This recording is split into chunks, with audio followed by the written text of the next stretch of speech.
India में lockdown introduce हो सकता है बहुत जल्दी, और ये 2020 का कोविड लॉकडाउन तब भी इजी था, ये उससे ज़्यादा वर्स होगा क्योंकि एनर्जी लॉकडाउन है। अब तो मोदी जी ने भी बोल दिया है कि वेस्ट एशिया में जो कॉन्फ्लिक्ट चल रहा है उसका ग्लोबल इकोनॉमी और एनर्जी सप्लाई पर लॉन्ग टर्म इम्पैक्ट होगा, और उस सिचुएशन के लिए हमें प्रिपेयर होना होगा। 2020 का जो लॉकडाउन था याद होगा आपको, 2 वीक के लिए बोला गया था और चला कितना, 2 साल तक।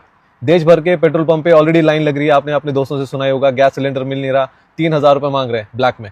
वॉर शुरू हुए 26 दिन हो चुके हैं, ऑयल $60 पर बैरल था, $120 हो चुका है। याद रखना, सब कुछ ऑयल पे डिपेंडेंट है, ऑयल महंगा सब कुछ महंगा, क्योंकि सब कुछ ट्रांसपोर्ट पे डिपेंडेंट होता है, इंटरनेशनली नहीं डोमेस्टिक भी, क्योंकि ट्रक में भी ऑयल और पेट्रोल लगेगा। पेट्रोल तो महंगा होगा ही, आपके खाने पीने के सारी चीजें महंगी होंगी या तो अवेलेबल ही नहीं होंगी। अभी जो सिचुएशन चल रही है, अगर वो सिचुएशन रुक भी जाए ना, तब भी गैस रिफाइनरीज को डैमेज हो चुके हैं, उसे नॉर्मल होने के लिए कुछ महीने या कुछ साल भी लग सकते हैं। ऑफिशियली ये कुछ दिन में अनाउंस हो सकता है, लेकिन यूएसए में इसके ऑलरेडी हिंट आने लगे हैं कि गाइडलाइंस किस तरीके से फॉलो करनी पड़ेगी। बहुत सारे कंट्रीज अब ऐसे रूल ला रही हैं कि सिर्फ वर्क फ्रॉम होम करो यार, इसेंशियल चीज़ों के लिए घर से बाहर निकलो। एयरलाइंस पे भी अपनी फ्लाइटें कट कर रही हैं। अमेरिका में ऑलरेडी 5% फ्लाइटें कट हो चुकी हैं ऑलरेडी, अमेरिका में। ठीक है, आपको तो पता ही है गल्फ में क्या हो रहा है, इंडिया में क्या हो रहा है। पूरे एशिया में फ्यूल शॉर्टेज ऑलरेडी हो चुकी है। फिलीपींस में अपने प्लेन्स ग्राउंड कर रहे हैं। ऑस्ट्रेलिया में फ्यूल सप्लाई इतनी टाइट हो गई है कि पेट्रोल पंप बंद कर रहे हैं, लिटरली बंद कर रहे हैं। और वियतनाम एयरलाइंस डोमेस्टिक रूट्स बंद कर रहे हैं। तो पूरा एशिया और इवन वेस्ट सब कुछ तबाह हो चुका है बिकॉज ऑफ ऑयल शॉर्टेज।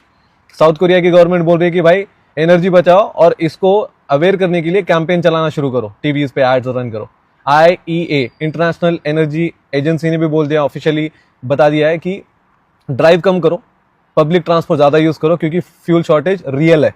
अब रियल है, इसको मजाक में मत लेना। अभी तक यूएसए, इजराइल, ईरान की वॉर थी, वहां पे यूक्रेन ने पता नहीं कहां से रशिया के सबसे बड़े ऑयल टर्मिनल पे ड्रोन से अटैक कर दिया है। अब आप सोचो कि क्या चल रहा है।